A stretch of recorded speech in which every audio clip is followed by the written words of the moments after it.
Hei, apa kabar, teman-teman? Hari ini kita akan mengulas film horor pasca apokaliptik tahun 2007. Spoiler di depan, hati-hati dan jaga diri.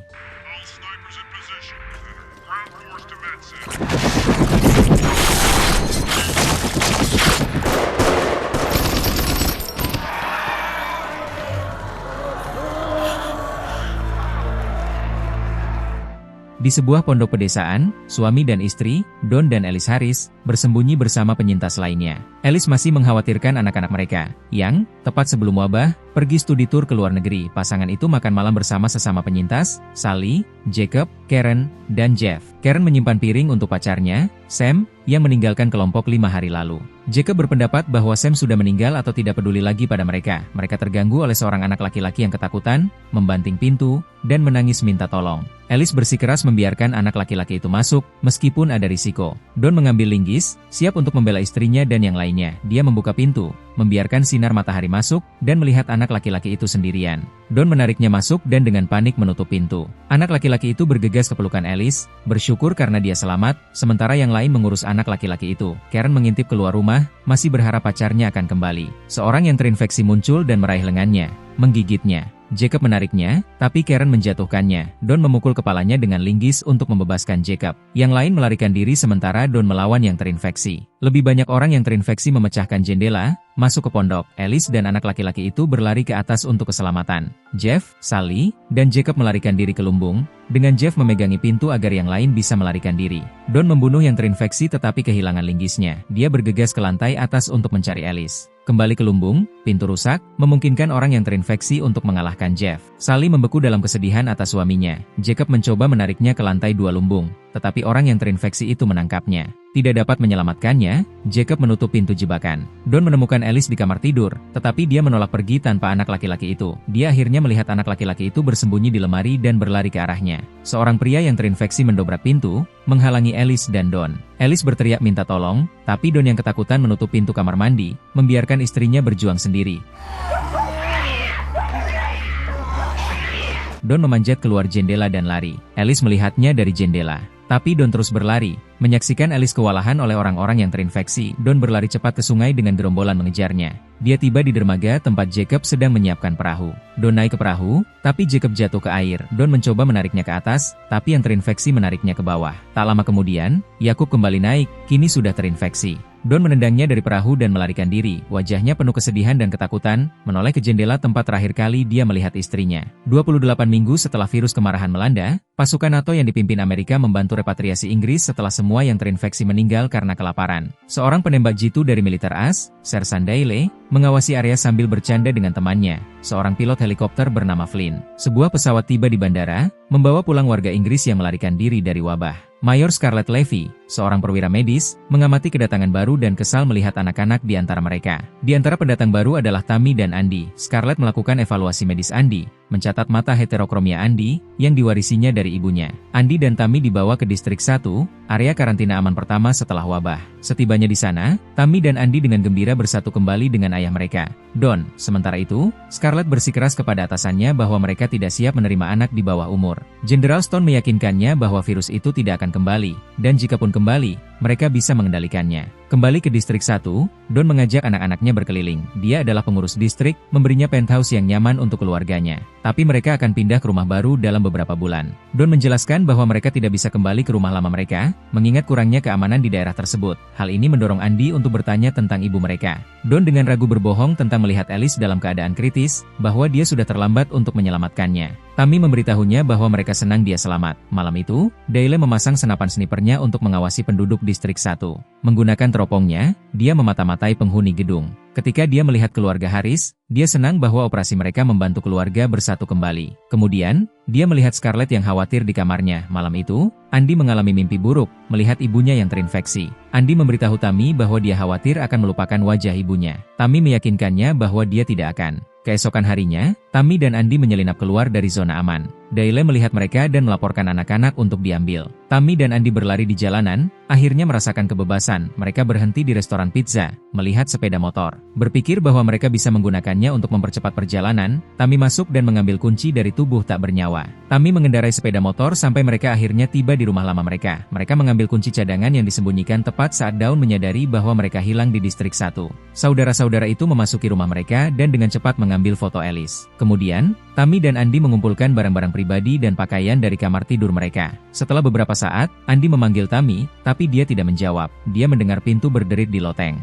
dan dia masuk untuk menyelidiki. Di dalam loteng, dia melihat mangkuk-mangkuk berisi makanan busuk dan gambar-gambar di dinding. Sebuah gerakan menarik perhatiannya. Dia melihat lebih dekat sosok dalam kegelapan. Itu Alice, senang melihat ibunya. Andy memeluknya. Tapi Alice mulai memeluknya terlalu erat. Para prajurit tiba di depan rumah. Andy membebaskan diri dan berlari keluar rumah dengan Tammy mengikutinya. Para prajurit mengepung anak-anak dan menyelidiki rumah itu. Di distrik 1, Alice diberi mandi dekontaminasi. Dia kemudian diikat ke tempat tidur, dikelilingi oleh para prajurit. Scarlett bertanya bagaimana dia bisa bertahan begitu lama, tapi dia tidak merespons. Scarlett menggulung lengan bajunya untuk mengambil sampel darah tetapi melihat bekas gigitan di lengan Alice. Alice bersikeras ingin bertemu anak-anaknya. Dawn terkejut mendengar bahwa kedua anaknya dan istrinya ditemukan. Di ruang tahanan, Dawn bertanya kepada anak-anaknya mengapa mereka pergi, tetapi Tammy menuntut kebenaran tentang Alice. Dawn berbohong bahwa dia juga bingung tetapi mengatakan kepada mereka bahwa mereka harus senang Alice masih hidup. Scarlett mengonfirmasi bahwa Alice terinfeksi melalui tes darahnya, tetapi tidak menunjukkan gejala apapun.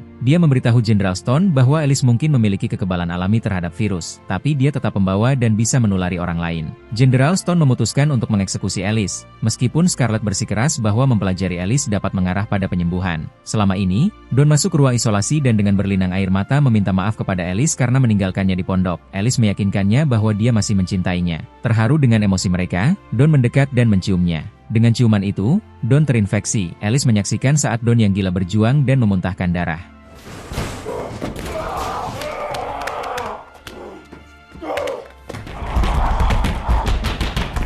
Alice dengan panik menggeliat keluar dari ikatannya, tapi dia terjebak. Dawn yang terinfeksi membunuhnya secara brutal. Sekarang terinfeksi, Dawn mulai menginfeksi para prajurit di jalannya. Jenderal Stone melihat tragedi itu. Dia mengumumkan kode merah untuk menahan wabah. Para prajurit mengunci distrik 1. Di ruang tahanan, tentara yang mengawasi Tammy dan Andy meyakinkan mereka bahwa semuanya baik-baik saja, lalu pergi untuk memeriksa keadaan. Tapi ketika dia kembali, dia terinfeksi dan marah. Scarlett menembak tentara itu dan membawa saudara-saudari itu pergi. Warga distrik 1 sedang dipindahkan ke lokasi yang aman. Scarlett mencoba mendapatkan keamanan prioritas utama untuk Tammy dan Andy, tetapi para prajurit menolak. Dalam kebingungan, Andy terdorong oleh kerumunan, kehilangan jejak Tammy dan Scarlett. Para penduduk dibawa ke garasi untuk keselamatan mereka. Mereka panik ketika para prajurit mengunci pintu.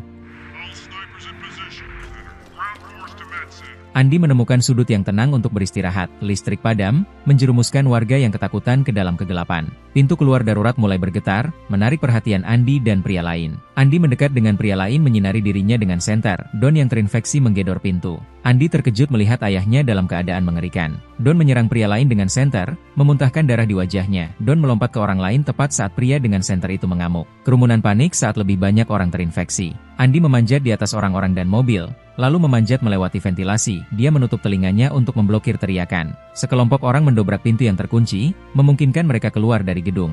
Para prajurit menembak orang yang terinfeksi, tetapi kebingungan membuatnya sulit.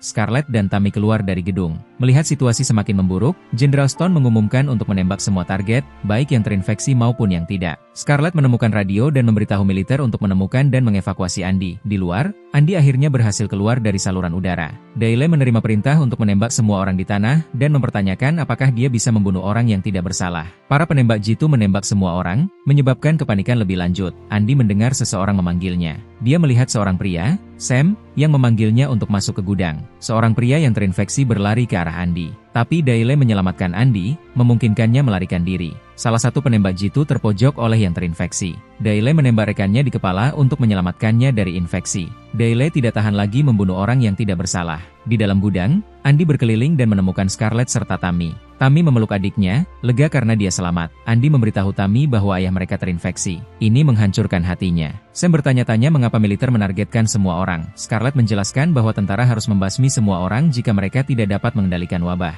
Mereka membahas cara melarikan diri dari orang yang terinfeksi dan militer. Dale masuk, memberitahu mereka bahwa mereka bisa menghindari yang terinfeksi di malam hari, tapi tidak para penembak jitu. Scarlett bertanya mengapa dia meninggalkan posnya. Dale menjelaskan bahwa dia ingin melarikan diri dari kekacauan, menawarkan untuk membantu para penyintas. Dale memimpin Scarlett, Tammy, Andy, dan beberapa orang lainnya keluar dari gedung. Dale berhasil menghubungi Flynn, yang memberitahunya bahwa kavaleri udara diperintahkan untuk membom Distrik 1 untuk menahan penyebaran. Dia menyuruh Dale menemuinya di Regent Park. Kelompok-kelompok itu berlari di jalanan ketika penembak jitu mulai menembaki para penyintas, sisanya bersembunyi di gang. Scarlett terkena tembakan di kakinya, tapi dia dengan cepat membalutnya. Dale memperhatikan bahwa penembak jitu itu panik, membuat tembakannya kurang akurat. Dia meminta Sam untuk membantunya membuat penembak jitu itu mengungkapkan posisinya. Tapi Sam takut dan menolak. Mendengar ini, Andy bergegas menyeberang jalan, menggunakan dirinya sebagai umpan bagi penembak jitu. Dale buru-buru menembak penembak jitu itu. Sisanya untuk Andy, karena dia baik-baik saja. Para penyintas memanjat tembok perimeter, menyaksikan kavaleri terbang di atas kepala mereka. Mereka masuk ke terowongan untuk keselamatan. Di helikopternya, Flynn menyaksikan Distrik 1 dibom, dengan orang yang terinfeksi maupun yang tidak terinfeksi terbakar hidup-hidup.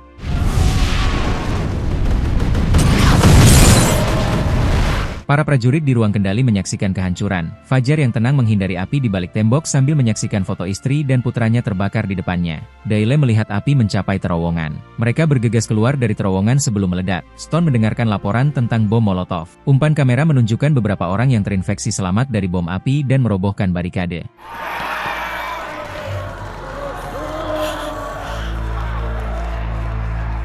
Pagi tiba, dan para penyintas beristirahat di Regent Park. Andy bertanya-tanya apakah ibu mereka masih hidup, tapi Tammy tidak berpikir begitu.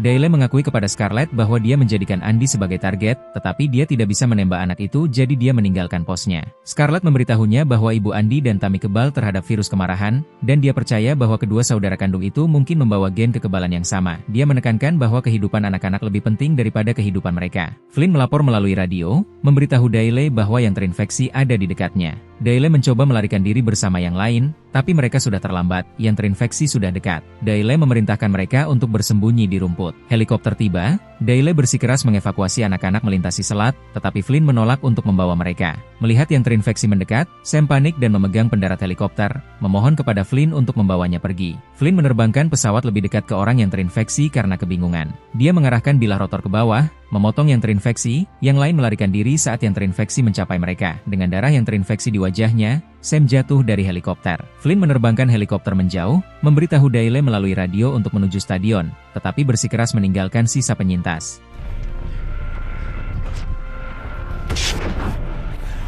Kelompok itu mencapai pintu keluar taman, tetapi Andy tersandung. Dale berbalik dan menembak orang yang terinfeksi untuk menyelamatkannya.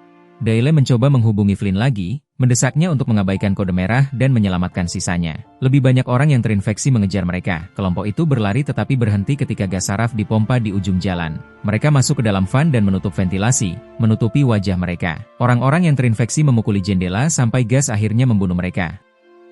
Scarlett mencoba menyalakan mobil, tapi tidak mau. Dale melihat tentara menggunakan penyembur api untuk membakar orang yang terinfeksi. Dia menyuruh Scarlett membawa anak-anak ke stadion sendiri sebelum keluar dari mobil. Dale bergegas ke belakang mobil dan mendorongnya. Ketika para prajurit mendekat, dia memerintahkan Scarlett untuk menyalakan mobil, dan akhirnya mobil itu menyala. Ketiga orang itu menyaksikan dengan berlinang air mata saat Dale dibakar oleh sesama prajuritnya. Scarlett mengantar anak-anak ke stadion, menghindari jalan-jalan tempat gas saraf menyebar. Sebuah helikopter tempur Apache mulai menembaki mereka. Scarlett mengendarai mobil ke transit bawah tanah untuk menghindarinya. Meninggalkan mobil, Scarlett mengambil senapan sniper Dale dan memimpin anak-anak. Setelah mencapai area gelap, Scarlett mengamati melalui penglihatan malam senapan untuk mengarahkan saudara-saudaranya kemana harus pergi. Tammy dan Andy menuruni tangga berjalan tanpa melihat. Tapi keduanya tergelincir, keluar dari pandangan Scarlett. Mengikuti suaranya, Scarlett menemukan Tammy. Don muncul, menyergap Scarlett. Dia mengambil senapan dan membenturkannya ke kepala Scarlett. Ketika keadaan kembali tenang, Tammy menemukan senapan dan melihat melalui teleskop, melihat tubuh tak bernyawa Scarlett. Di peron, Andy mencari yang lain, tapi Don malah masuk. Andy membeku saat Don menjatuhkannya ke lantai, menggigit lehernya. Tammy menemukannya, dan Don berlari ke arahnya. Tammy, yang tidak lagi melihat ayahnya dalam dirinya, menembak Don. Dengan air mata di matanya, Tami berjalan ke arah kakaknya. Percaya bahwa dia akan berbalik, Andi malah lari darinya. Dia pingsan di rel kereta api, memungkinkan Tami untuk menjangkau dia. Dia membantunya berdiri dan memeriksa mata kirinya, yang menjadi merah seperti mata Alice. Andi juga kebal. Keduanya tiba di stadion, tempat Flynn menunggu. Flynn mengarahkan pistol ke mereka dan bertanya di mana Dayle. Tami melindungi saudaranya agar tidak terlihat olehnya. Dia memberitahunya bahwa sekarang hanya ada mereka berdua. Flynn akhirnya setuju untuk membantu saudara-saudari itu, menerbangkan mereka melintasi Selat Inggris. Tami dan Andi menyaksikan kehancuran yang disebabkan oleh wabah itu. 28 hari kemudian, helikopter Flynn ditinggalkan di Prancis. Dia dan anak-anaknya tidak terlihat sama sekali. Sekelompok orang yang terinfeksi berlari menaiki terowongan dan keluar ke kota Paris saat wabah baru dimulai. Beginilah film berakhir. Jika Anda menyukainya, jangan lupa berlangganan untuk video lainnya.